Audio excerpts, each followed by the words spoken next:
You can just hold them So up. the debate for 2019, is it the Kong or is it the Ricky? Let's find out. All right, it's time to find out about the Ricky and the Kong, or the Kong versus the Ricky, whichever way you want to put it. Both of them going out here flat and finishing around the same spot on the goalpost. Here we got oh, that's a misfire there. But look how long that thing glides. A lot of ground play there with a low shot. But yeah, that glide of 5 is definitely real there. This is the Ricky. Can't do the exact same misfire, but you can see letting it go there, and it's just gliding before it hits to the fade. Now both of these discs are 12-speed drivers. 5 glide, -1 for the turn, and 3 for the fade. And both of them are in premium plastic, so they feel really good on this warm day that we're throwing. This right here was a sky hyzer coming down and spiking to a finish. Again, pay attention to where it ended on the goalpost. And this is going to be the Ricky. Now when the Ricky's doing good things, we call it Ricky. When the Ricky's doing bad things, we say WTF, Richard. That right there looks like a good Ricky shot. Goes out on the hyzer, finishes, and again, pay attention to where it landed on the goalpost. Almost identical shots. Here we're going to do the Kong with another sky hyzer from a different angle here. Coming back, and there it is, spiking down and finishing on line with the camera. Next up is the Ricky. And we throw it in, oh, not quite the same line, so WTF, Richard. Still goes out, gets a lot of ground play, and moves its way over to the left. Side by side here, both on slight antes, goes out, holds that ante line, and then both of them slowly turn over and finish on their fade.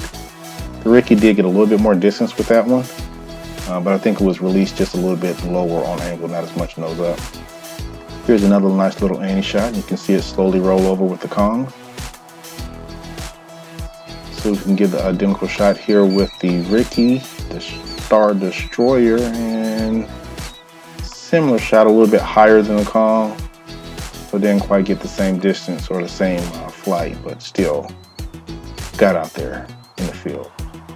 Side by side again. It's a little bit more flat than the previous ones, and we'll see that they land. If you look at the tree in the background,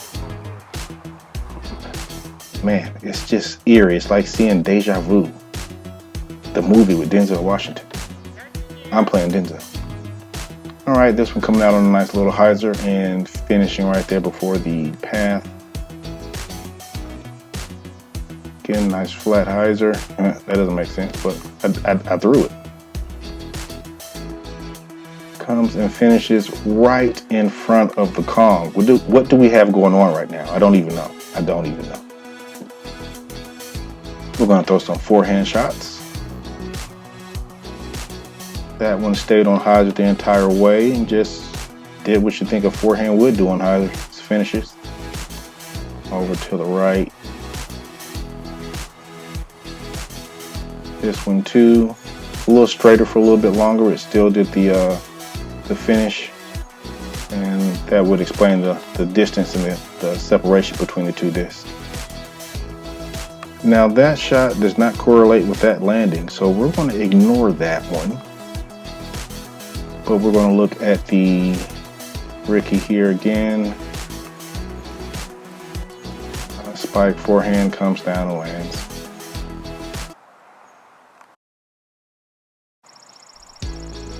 All right, let's get to it. The Destroyer versus the Kong or Zeus.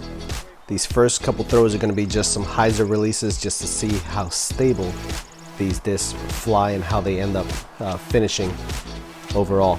A little bit of a flat release here on the bottom. Destroyer was a little bit flatter than the Kong or the Zeus, so a little bit of a more spike hyzer type finish on the top there with the Zeus. So getting a better feel here, we start to wind up and just give us some good flat releases on these. These discs are so predictable. I mean, they are very close. Obviously the numbers, flight numbers are dead on for each. There's minimal differences between the two, but their flights are very, very similar. They're both comfortable out of the hand. The Star plastic versus the ESP plastic for Discraft are super close as well. So there's a good grip on either one. The ESP plastic maybe is just a little bit more slippery than the Star plastic, but not by much. So again, throwing these out on similar lines. A little bit of an Annie flat throw there, and then an Anheuser release here on the Kong or the Zeus. And it just fights its way back over with a nice spike, and it just gets a little bit of forward roll. Didn't really get over on that as much as I wanted to get a pure Anheuser release. On the Destroyer here, I get a little bit more angle, so it's gonna move to the right a lot more. And it gives you a good amount of glide. I mean, there's a 5 glide on both of these discs. And the fact that they're so stable, you still get a great amount of glide. Now on forehands here, I had a little bit of a misfire with the Destroyer there, so the hyzer finish is gonna be a lot more of a right hand finish there. On flat throws here, or maybe just a touch of Anheuser, again, so predictable, super straight with a great amount of finish at the end. Some good ground play. I'm getting a little bit more distance on the Destroyer overall. This was a pretty clean release here with the Zeus on a straight forehand line. Good amount of finish there, nothing too crazy, but just it gets to the ground, it gives you some skip play there. And here, this was a little bit of a low release on the Destroyer, but because of the stability, it finds the edge, and it ends up getting and they still just ended up in right next front to each of other. the Zeus there. So again, just similar flights on forehands and backhands. It really comes down to just the comfort factor. This was a nice smooth and easy forehand there with the Kong or the Zeus. Good amount of finish again on forehands. These are very predictable and they will forgive mistakes. This Destroyer is going to get a little bit further up here. Felt like a cleaner release, and overall I felt like I got some cleaner releases with the Destroyer overall. That may be the deciding factor.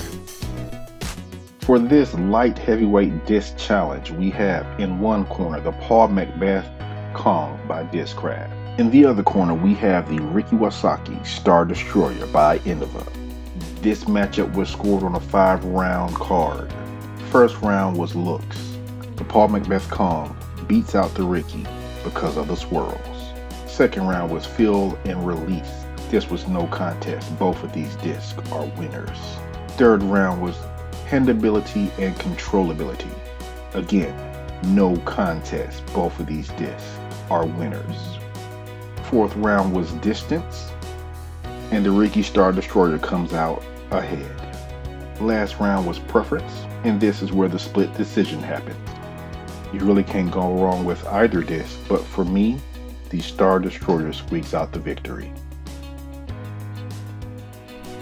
So we have two phenomenal discs from two iconic companies in disc golf.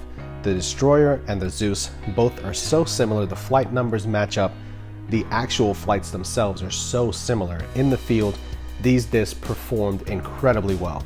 They held lines on both forehands and backhands, Anheisers, hyzers, straight shots, very predictable finish, great amount of glide on each particular shot. There's nothing that you really can't do with either one of these discs. So it comes down to the minor details. And for myself, I just felt a little bit more comfortable and got a little bit of a better clean release overall with the Destroyer. So for myself, if I had to choose between the two, and it is a tough one, I am taking home and I am bagging the Destroyer. A very special thank you to Infinite Discs for supplying us with the Kong and the Destroyer for this review video. Please check out infinitediscs.com. They have a massive selection of discs from just about every manufacturer out there. If you can't find it on Infinite Discs, then it probably doesn't exist. X-Out discs, new stamps, team series, all kinds of stuff going on at infinitediscs.com. Check out our link below to go directly to the Kong and the Destroyer on their site to pick one up for yourself. Thank you again to Infinite Discs.